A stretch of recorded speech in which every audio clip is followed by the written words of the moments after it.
ఏదో 44వ కీర్తన అంటారు కదా, యెహోవా దేవుడుగా కలిగిన జనులు ధన్యులు. ఓ ఇశ్రాయేలు, నీ భాగ్యం ఎంత గొప్పది. యెహోవా చేత రక్షింపబడిన వాడా, నీకు ఎంత ధన్యుడు.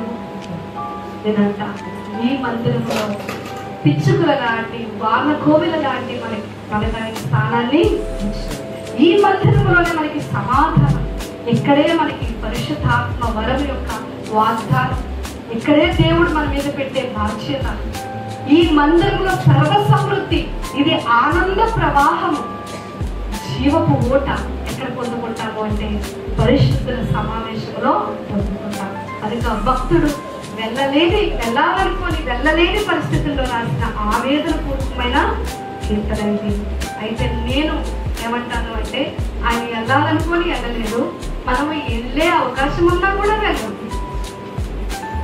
ఆయన వెళ్ళాలని ఆశ ఉంది, వెళ్ళడానికి పరిస్థితులు సహకరించట్లేదు. ఈ మందిర ప్రేమికుడు ఆ మందిరంలో అడుగు పెట్టలేకపోతున్నాడు. కానీ అన్ని అవయవాలు అడుగు ఆరోగ్యంగా దేవుడు అన్ని అనుకూలపరిచినా కూడా దేవుడి మందిరానికి వెళ్ళకుండా పరిశుద్ధులతో సాహసించకుండా ఉంటే మనం ఎంత ఆశీర్వాదాన్ని కోల్పోతున్నామండి. 3 సంవత్సరాలు ఎంత? ఒక ఆదివారం మిస్ అయితే, ఒక ఆదివారం వస్తే కళ్ళు మూసుకుంటాం.